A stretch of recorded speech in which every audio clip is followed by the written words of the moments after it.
Hello. Today is the 25th of October, known as the feast day of St. Crispin. And on this day, of course, in the year 1415, Henry V, King of England, led his army against the army of France at the Battle of Agincourt. Now today, in my mind, I don't think it's celebrated enough, and we should celebrate it. It is once again a magnanimous defeat of one of our oldest enemies.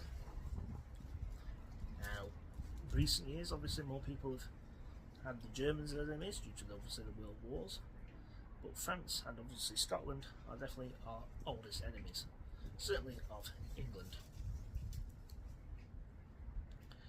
Now, as we know, the smaller army of the English, with their English and Welsh archers, hammered volley after volley of arrows into the charging French cavalry.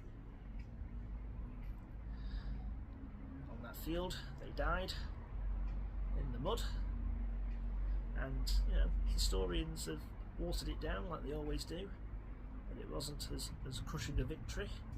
And now that Henry V is now regarded as a war criminal because he had prisoners put to death, but they deserve to be put to death. They are the enemy.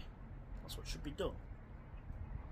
And before they even got to France, there was obviously the Southampton plot, where three knights were put to death because they plotted against the king to stop him, obviously with French money, to stop him attacking and going over to France to start a war.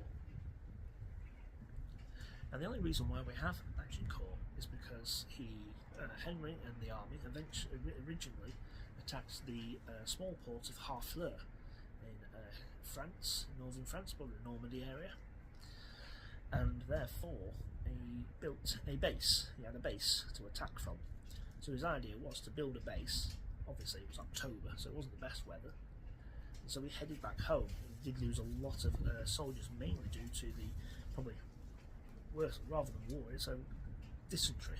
What they call the blood sickness. Basically they just pooed and puked themselves to death.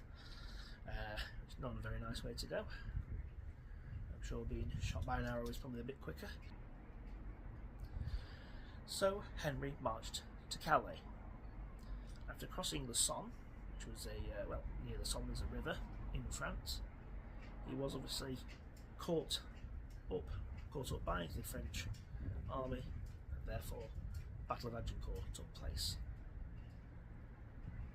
So today we celebrate Agincourt Day, and we give thanks to Henry and his archers and his soldiers and his knights for that crushing defeat of the French. I think I'll leave you now with the words of Shakespeare that he gave for Harry.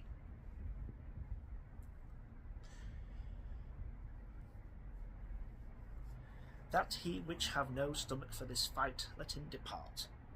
His passport shall be made, and crowns for convoy put into his purse. We would not die in that man's company, that fears his fellowship to die with us. This day is called the Feast of Crispin. He that outlives this day and comes home safe will stand a tiptoe when this day is named, and rouse him with the name of Crispian. He that shall see this day and live old age will yearly on the victual feast his neighbours and say, tomorrow is St. Crispian. Then he will strip his sleeve, show his scars, and say, these wounds I had on Crispin's day. Old men forget, yet all shall be forgot. But he'll remember with advantages what feats he did that day. Then shall our names, familiar in his mouth as household words, Harry the King, Bedford and Exeter, Warwick and Talbot, Salisbury and Gloucester, be in their flowing cups fleshly remembered. This story shall the good man teach his son, and Crispian shall ne'er go by, from this day to the ending of the world, but we in it shall be remembered. We few, we happy few, we band of brothers, for he today that sheds his blood with me shall be my brother, be he ne'er so vile. This day shall gentle his condition, and gentlemen in England now abed shall think themselves accursed that they were not here, and hold their manhoods cheap, whiles any speak that fought with us upon St. Crispin's Day.